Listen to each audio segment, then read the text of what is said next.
Hello friends, this is lesson number 52 in the series of literary criticism and theories. Today, in this lesson, we shall start our discussion on Roland Barthes. He is from France, and one interesting thing about him is that he practiced structuralism as well as post-structuralism. Now, structuralism, we all know that where any word, idea or a text belong to the larger structure, and through that larger structure we get the meaning of that text. And opposite to it we have post-structuralism, and the practitioner of post-structuralism simply rejected the theory of structuralism. And interesting thing is that most of the practitioner of structuralism moved towards post-structuralism. About post-structuralism we shall discuss in the separate lesson. For now, just remember that the theories given in the structuralism are simply rejected by the post-structuralist, and they worked in opposite direction almost.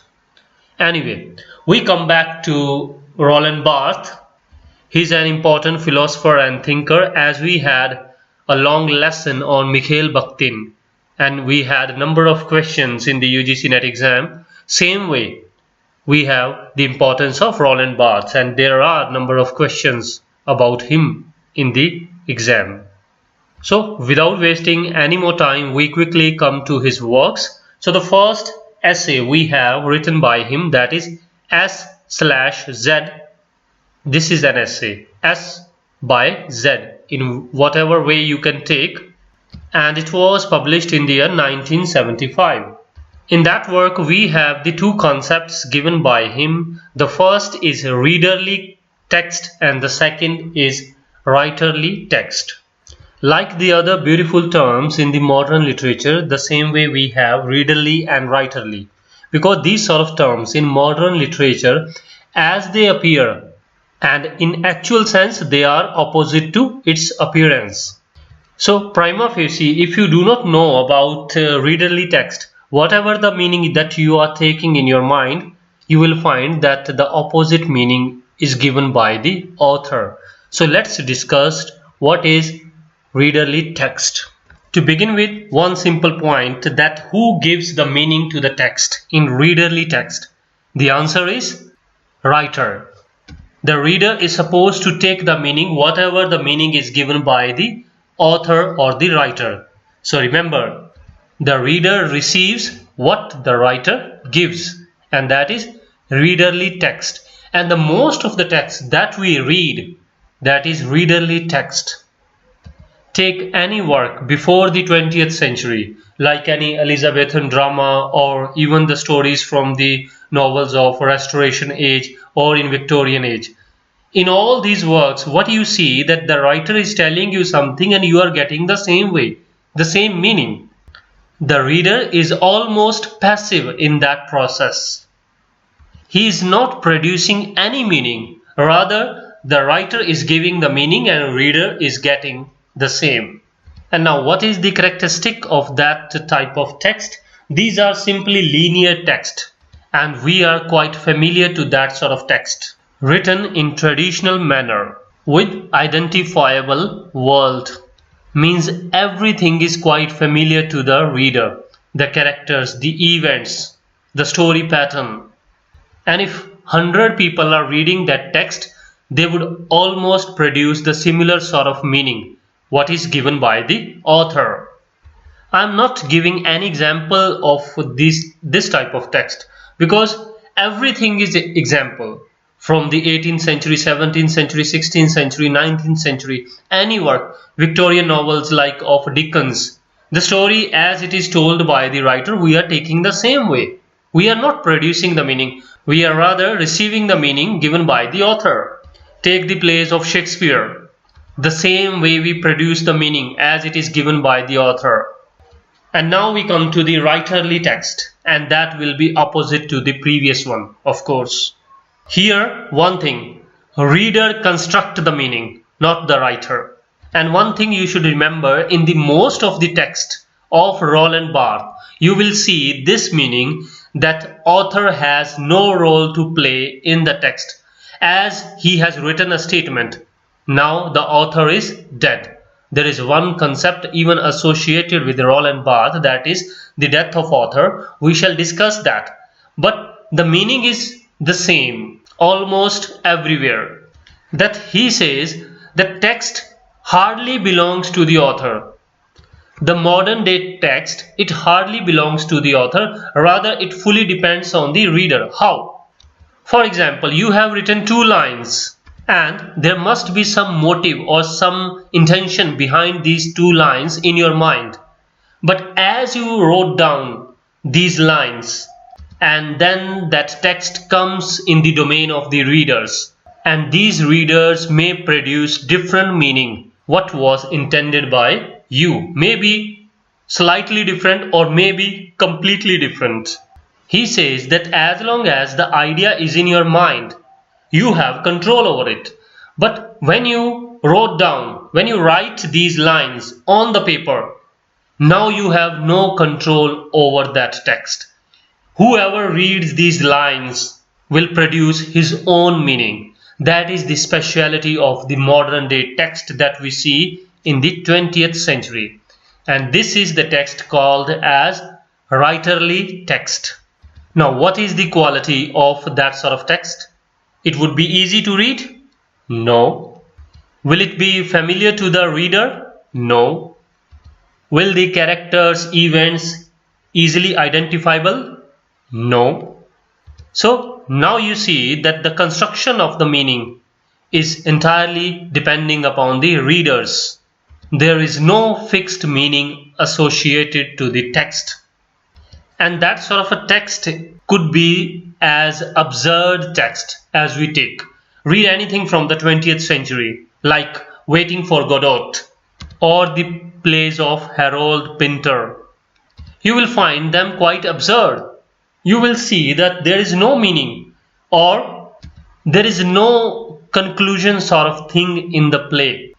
And if 10 people watch them, they will all have a different sort of opinion. So this is all about readerly and writerly text. Just remember the difference. In readerly text, the writer is giving the meaning and reader is simply taking. He is a consumer there.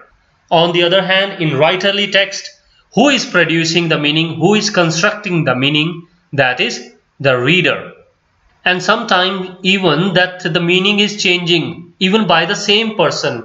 Today you read something and after 1 month or 6 months you read the same thing, you will produce a different meaning of that text. That is writerly text. And this concept of readerly and writerly text especially, is the best example of the post-structuralism. In structuralism, we see that there is a fixed meaning. There is a signified and signified, signifier and signified. And through the structure, we get to know the meaning.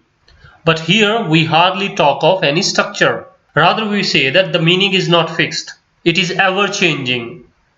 Anyway, moving to the next work by him, or the topic actually, 5 elements of semiotics.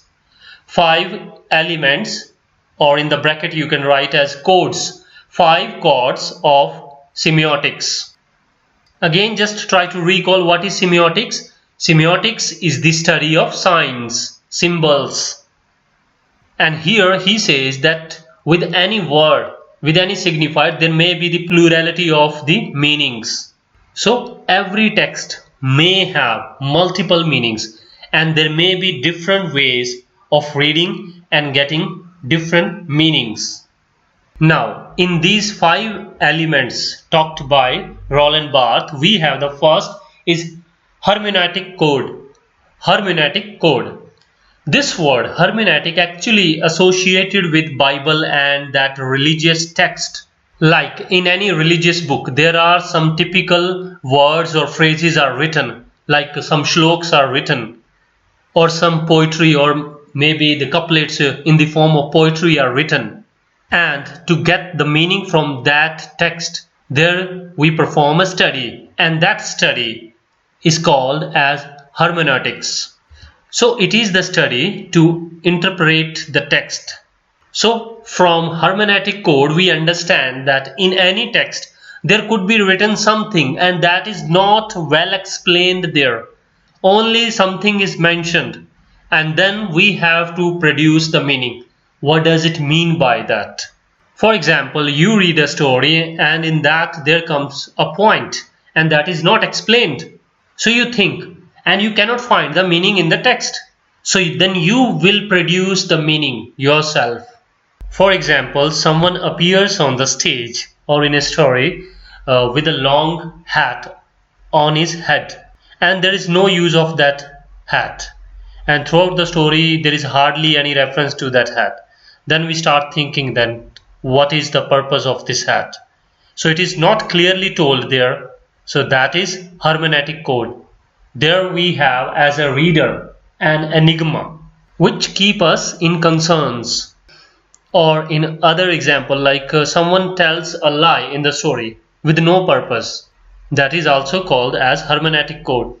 That there is no clear explanation why he did that. Then the next we have that is the pro-erietic code. It is somewhat different from the hermeneutic code. In hermeneutic code the things are already present there. But in pro-erietic code the things develop as a series of action and then we start guessing that what will happen next.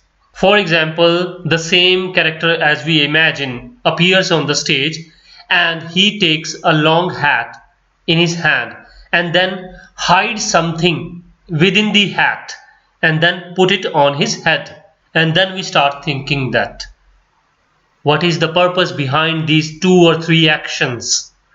So then we start expecting that what will he do with these things? So that is pro-erietic code. Such sort of actions actually keep the curiosity of the reader. In hermeneutic code, the attention of the reader is attracted, and in pro-erietic, the curiosity develops by the actions. Then the third we have semiotic code. This code contains multiple meanings or extra meaning. We have one term with Alan Tate we discussed, that is connotative meaning and denotative meaning, where denotative meaning is simply surface meaning, that is can easily be seen, but the connotative meaning is something hidden. So here in semantic code we have a hidden meaning also associated with the given thing. Now as the example of semantic, we can imagine a situation. Suppose the character is writing something in the form of a letter or on the page and suddenly it started raining or thunderstorm outside. Now his writing is interrupted. On the surface level we get this meaning and then he stands up and look out and may observe a few of the things. So there is another meaning associated with that sort of interruption, like the nature doesn't want that he should write this letter, or the nature wants to attract his attention towards something happening outside. So that sort of meaning we are getting. The simple action was that he was writing and there started the rain and his writing got disturbed. But the other meanings that we are producing, whether the nature wanted that, whether the God wanted that, something like this or that to interrupt his writing, or even him to look outside to observe something happening. So that is semantic code. The next we have symbolic code. This code is quite common and could easily be seen in any of the work where we have almost two opposite ideas. One side is representing goodness, other side is representing evil or the bad things. Though this meaning is not mentioned in the work, but we produce this meaning as a reader.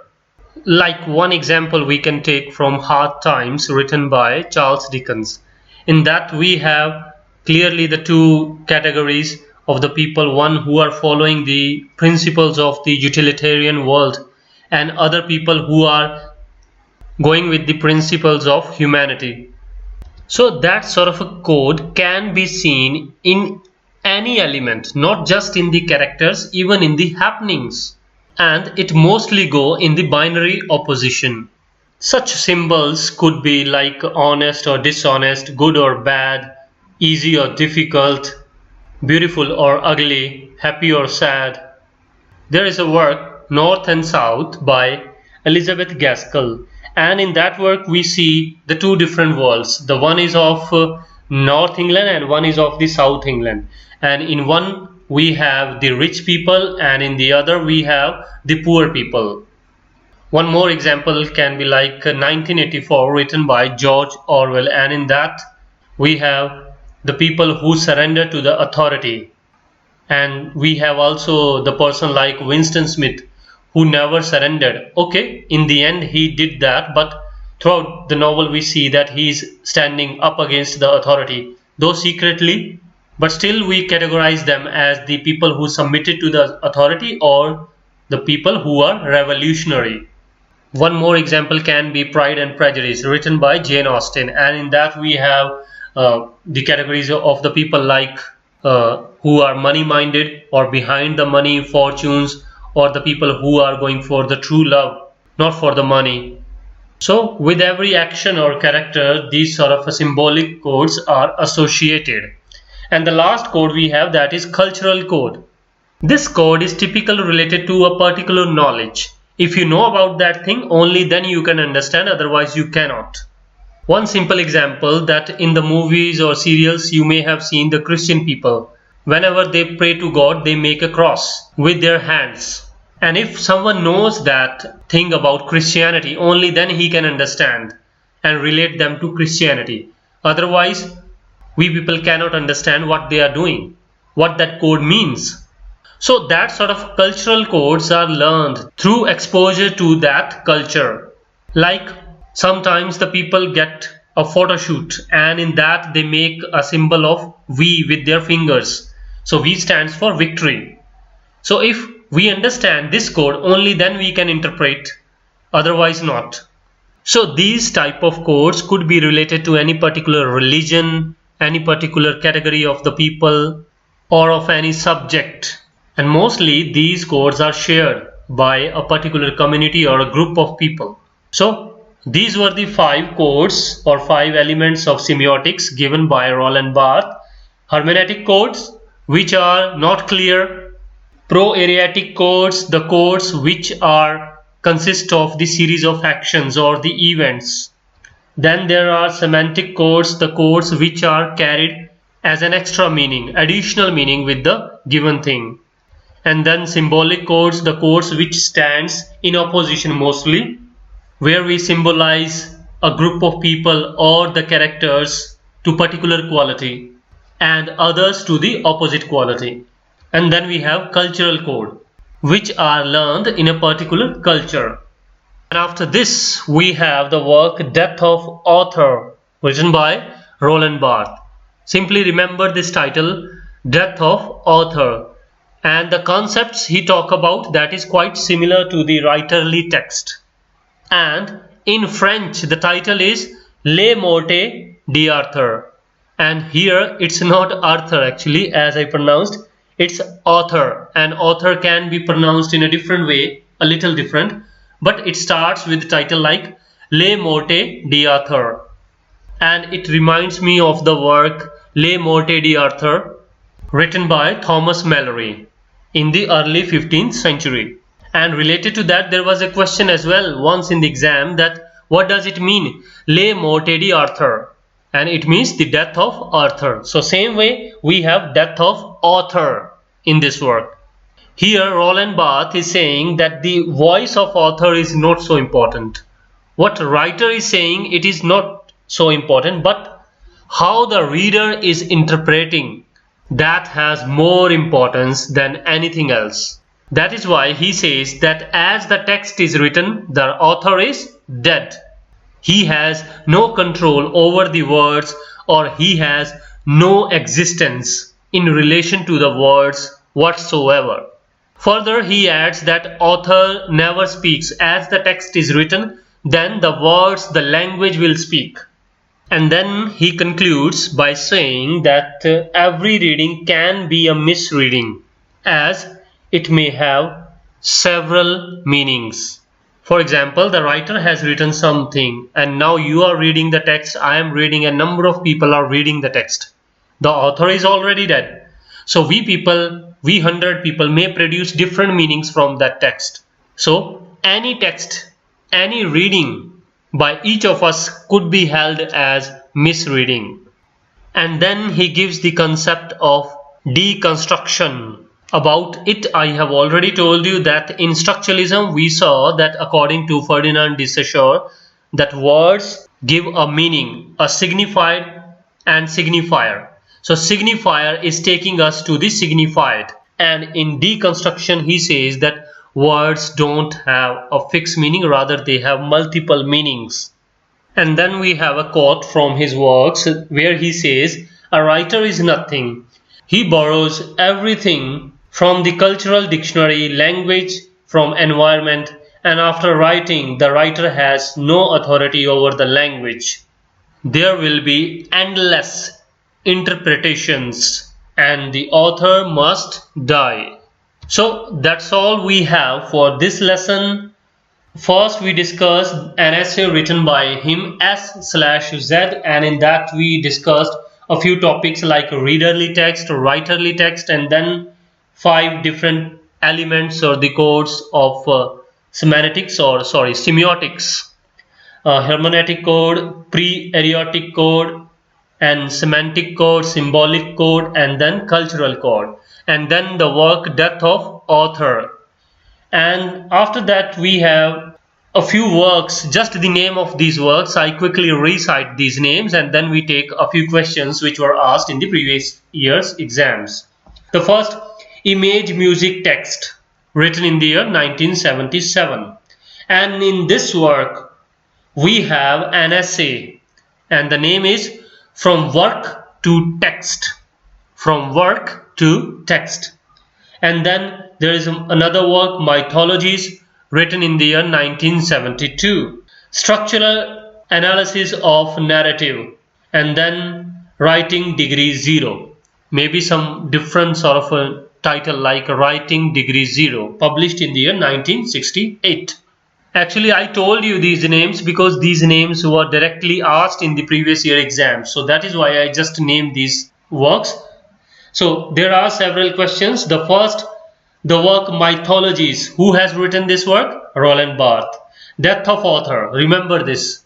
It is written by Roland Barthes. And then Structuralist Analysis of Signs. This is also written by Roland Barthes. Then the theory of readerly text and writerly text is given by Roland Barthes.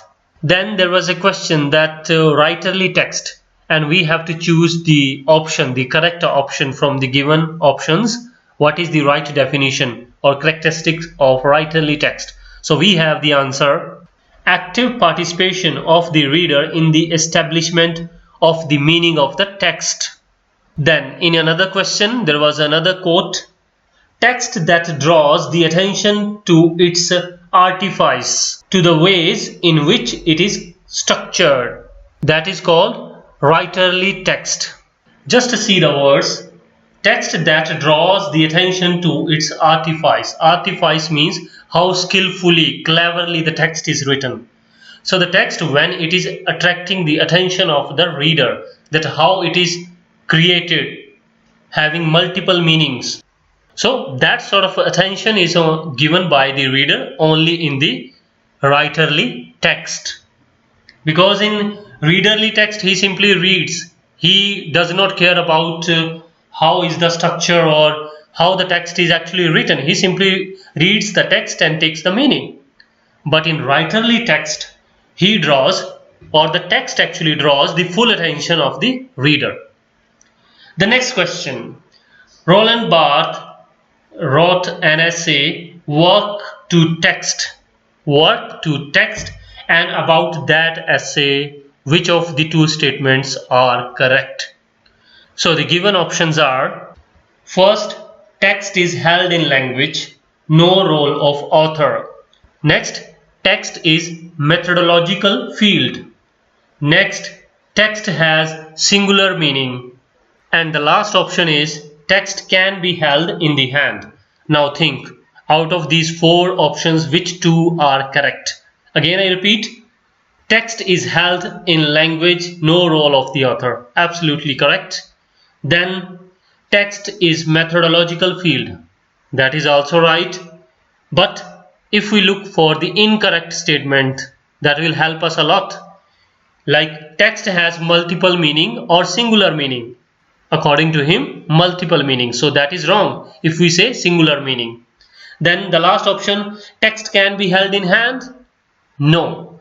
So the wrong options are text has single meaning or singular meaning and text can be held in hand. Both these options are wrong. So that is all about the questions that we had. So one thing is quite clear, that most of his views are simply related to one fact, that the text has meaning only when the reader gives. It hardly depends on the writer.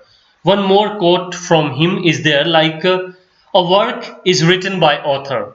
If you are writing something, that is a work and written by author, but it is not a text. It is not a text.